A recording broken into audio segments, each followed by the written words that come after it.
और 78 लोगों की मौत। जी हाँ, मैं इजराइल फिलिस्तीन की बात कर रही हूँ, जहाँ पर तबाही का मंजर इस तरह से देखने को मिला है कि बार बार दिल रोता है कि लगातार मासूम लोगों की जान जा रही है और सियासतदारों की दिमाग में जिस तरह से हिंसा भरी हुई है, उस पर हमसे बात करने के लिए मौजूद है नदीम भाई। उनसे हम जानने की कोशिश करेंगे कि इस वक्त की अपडेट क्या है और अब तक ये 3 दिनों की तबाही में जितना तबाह हो चुका है वहाँ का आम मजलूम इंसान।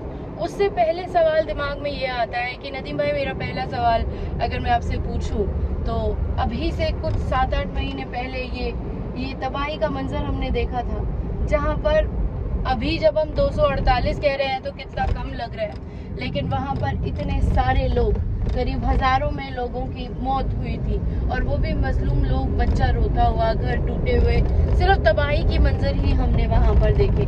मैं आपसे जानना चाहूँगी कि इस वक्त जब हम आपसे बात कर रहे हैं तो क्या नई अपडेट है? खुशबू, सबसे पहले मैं दर्शकों को ये बताना चाहूँगा कि जो इजराइल फिलिस्तीन के बीच बीते 3 दिन तक जंग चल रही थी, जो 3 दिन से जंग चल रही थी, उस 3 दिन की जंग को रोक दिया गया है और इस जंग को रोकने का काम जो है इस्लामी जिहाद, जिससे जंग चल रही थी, उसने रोक दिया है। और उस जंग को रोकने का कारण ये है कि इजराइल जो है अंधाधुंध तरीके से लगातार बम बरसा रहा था, खासतौर पर के आतंकवाद के नाम पर। और सबसे बड़ी हैरानगी की बात इसमें उस वक्त इजराइल की पूरी पोल खुल गई जब उसने इसको नाम दिया ऑपरेशन डॉन का, क्योंकि वो इस्लामी जिहाद के खिलाफ जो है ये ऑपरेशन डॉन चला रहा था और ऑपरेशन डॉन को उसने आतंकियों का सफाया करने के लिए बताया। और जब तस्वीर सामने आई, और वो तस्वीर खासतौर पर ये सामने थी कि इजराइल जो है वो रिहायशी इलाकों में लगातार, फिलिस्तीन खासतौर पे गाजा में ये लगातार बम बरसा रहा था रिहायशी इलाकों में, जहां पर अभी ये जंग रुकी है, अभी संख्या और बढ़ चुकी है, क्योंकि मेरे पास जो इन्फॉर्मेशन आई है वो इन्फॉर्मेशन ये आई है कि तकरीबन 100 से ज्यादा घरों को उजाड़ दिया है, जो कि अब खुले आसमान के नीचे रहने के लिए मजबूर है वहाँ के लोग।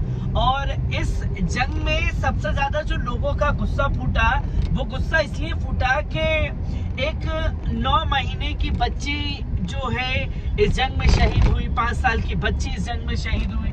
टोटल 6 जो बच्चे हैं, 6 बच्चों को इस जंग में शहीद किया गया है इजराइल की इस कार्रवाई के दौरान। और इजराइल की इस कार्रवाई में लोगों का और दुनिया भर के लोगों का गुस्सा इसलिए फूटा कि इजराइल इसे आतंकवाद का नाम दे रहा था, और इजराइल जब इसे आतंकवाद का नाम दे रहा था तो लोगों का जहन में सवाल ये आया कि 5 साल की बच्ची या 9 महीने की बच्ची कौन से आतंकवाद की ट्रेनिंग ले रही थी, जो कि इस जगह पर वो गिर गया। और अगर ये जंग नहीं रुकती तो इजराइल को इसका खामियाजा भुगतना पड़ेगा। जैसे कि 3 दिन लगातार लोगों की नजरें बनी हुई थी, लोगों को लगा कि सिर्फ अभी छुटपुट हिंसा लगातार होती रहती है, जो लोगों को लगा कि अभी रुक जाएगी, पर इजराइल एक अलग ही मूड में नजर आ रहा था इस बार, क्योंकि पिछली बार वाली गलतियां इजराइल ने इस जंग में नहीं दोहराई है। क्या गलतियां थी नदीम भाई, दर्शकों को बताएं, क्योंकि जो दर्शक होते हैं उनकी मेमोरी थोड़ी लूज होती है, वो पुरानी चीजें जल्दी भूल जाते हैं, तो आप दर्शकों को बताएं। मैं ये बताना चाहूंगा कि जो पिछली बार इजराइल की गलतियां थी,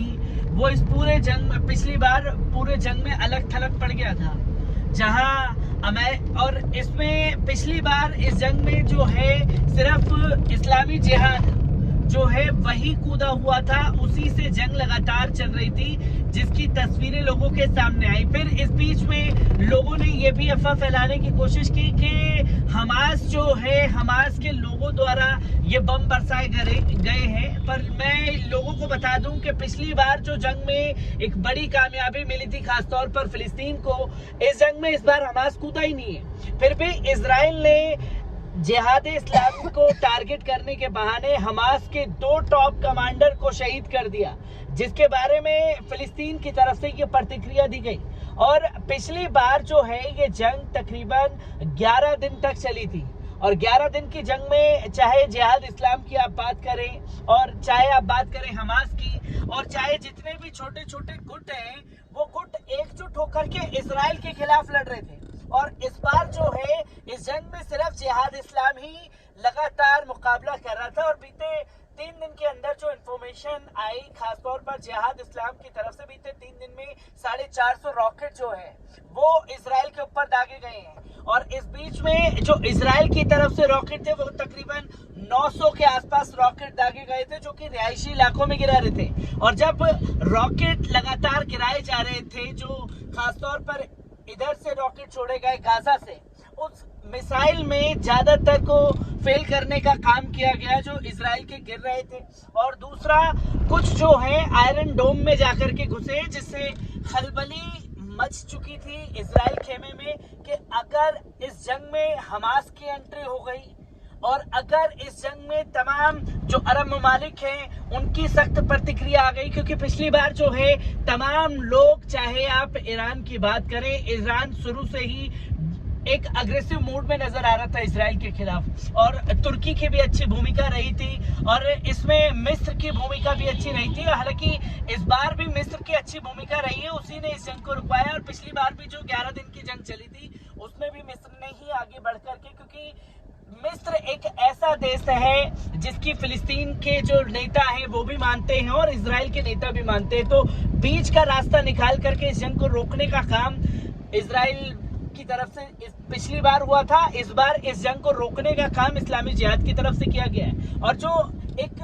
ह्यूमैनिटी थी खासतौर पर फिलिस्तीन की, वो इस बार इस जंग में नजर नहीं आई है। इन सब के बीच जो नाम लेना रह गया, वो अमेरिका का नाम कहीं ना कहीं रह जाता है। तो मैं आपसे जानना चाहूंगी कि अमेरिका की तरफ से खामोशी है। हम सब बेहतर समझते हैं कि हथियारों का व्यापार है, तो उसमें वो बारीकियों को वो समझते हैं गंदा है पर धंधा है। लेकिन मासूमों को मार कर और इस तरह की लगातार इस जो भी तरह की घटनाएं हमारे सामने आती है, जहाँ पर लोग मारे जाते हैं, जहाँ पर घर तबाह कर दिए जाते हैं और वहाँ पर हर इंसान बस अगले पल शायद मौत को ओढ़ कर चलता है।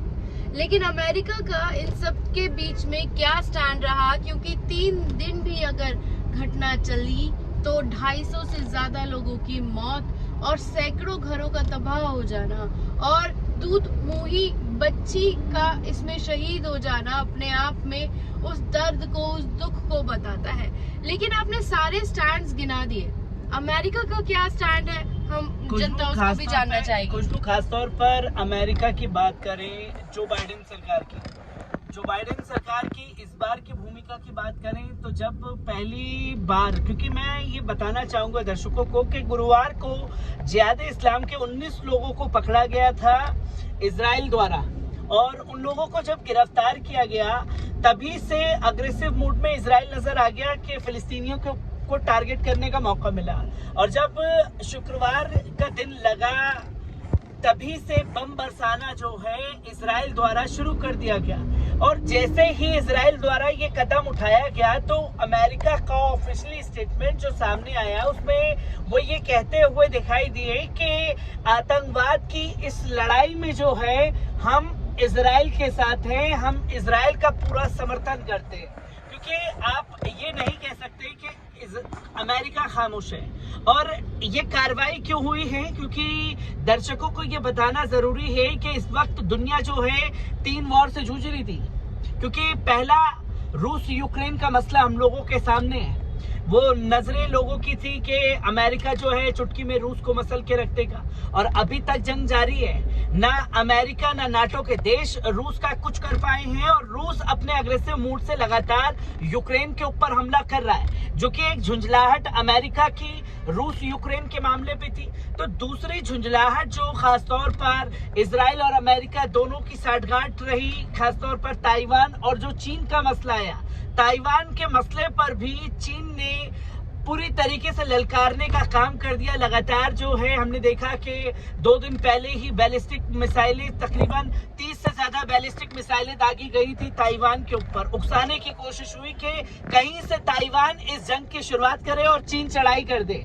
अमेरिका ने युद्ध तोप भेजे, पर इसमें सीधा सीधा जब रूस यूक्रेन का मामला था तो अमेरिका को ललकारने का काम रूस की तरफ से हुआ, और इस बार भी चीन ताइवान के मसले पर भी अमेरिका को मुंह की खानी पड़ी। और अमेरिका को मुंह की खाने की जो वजह रही, क्योंकि ये आतंकवाद के नाम पर कार्रवाई जो अमेरिका दरअसल बोलता हुआ अक्सर दिखाई देता है, यही कार्रवाई तो अफगानिस्तान में करने गए थे 20 साल पहले, और 20 साल बाद बैरंग वापस लौटना पड़ा और आतंकवाद को खत्म नहीं कर पाए। और अभी अल-जवारी की जिस तरीके से मौत हुई, अमेरिका ने उसका पूरा श्रेय लिया कि हमने मार गिराया। चलिए, आपने मार गिराया, पर यहाँ पर जो आतंकवाद के नाम पर बेगुनाह लोगों को मारा गया है, उसमें भी अमेरिका पूरी तरीके से घिर चुका है। इजराइल फिलिस्तीन के इस मसले को देखते हैं तो हमारे साथ थे नदीम, जिनसे हमने उन बारीकियों के बारे में बातचीत करने की कोशिश की। लेकिन नदीम, इन सब चीज़ के बीच में एक सवाल जो रह गया, 3 दिन के बाद तो जंग रुक गई है, लेकिन इसे आप किस तरीके से देखते हैं? क्योंकि ये थम नहीं रहा है। हाँ, पूरी दुनिया तमाम चीज़ों से, कोविड से, मंकी पॉक्स जैसे तमाम ऐसी चीज़ों से जूझ रही है, लेकिन इस तरह की घटनाओं को किस तरीके से देखा और समझा जाए? क्योंकि सिर्फ और सिर्फ चाहे व्यापार हथियारों के नाम पर हो या किसी और स्ट्रैटेजी के नाम पर हो, मर तो खाली मासूम ही रहा है। कैसे देखते हैं आप? खुशबू, अगर मैं इस जंग में जो खासतौर इंडियंस की बात करूं, 2 तरीके के लोग इसमें इस जंग में दिखे। खासतौर पर हमने ये देखा कि एक तरफ तो वो लोग थे जो सोशल मीडिया पर ट्रेंड चला रहे थे, आई स्टैंड विद इजराइल, जिसमें तमाम अंधभक्त जो हैं तमाम तरीके से आतंकियों का सफाया, इजराइल के साथ खड़ा है भारत, तमाम चीजें बोलते हुए दिखाई दी। पर इसकी तरफ दूसरे वो लोग थे जो कि ये बताते हुए दिखाई दिए कि साहब, हर बार इजराइल जो है फिलिस्तीनियों के ऊपर जुल्म ढाता है, और जुल्म ढाने के बाद कड़ी निंदा पेश कर दी जाती है। इस बार निंदा से कोई कार्रवाई नहीं होगी, कड़े एक्शन लेना पड़ेगा। कड़ा एक्शन लेगा कौन?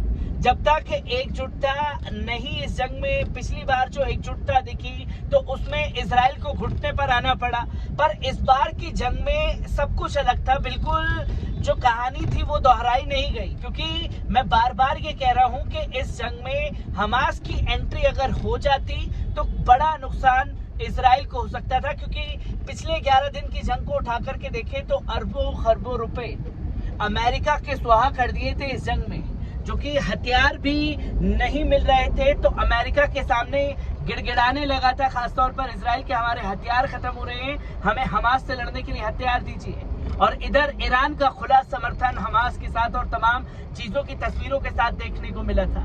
ये सबसे बड़ी बात थी इस जंग की, जिसको देखने की और समझने की कोशिश की जा सकती है, क्योंकि इस बार फिलिस्तीन जो 3 दिन में ये जंग को रोक सका है, उसमें तमाम लोगों की एकजुटता नहीं थी, जो कि सबसे बड़ा लो पॉइंट इस बार देखने को मिला इस जंग में। और इस जंग के समर्थन में दुनिया कभी रहती नहीं है, पर जंग चाहे कहीं भी छिड़े, उसका असर आम लोगों की जिंदगी पर जरूर पड़ता है। वो आज नहीं तो कल उसकी तस्वीरें लोगों को देखने को मिलेंगी।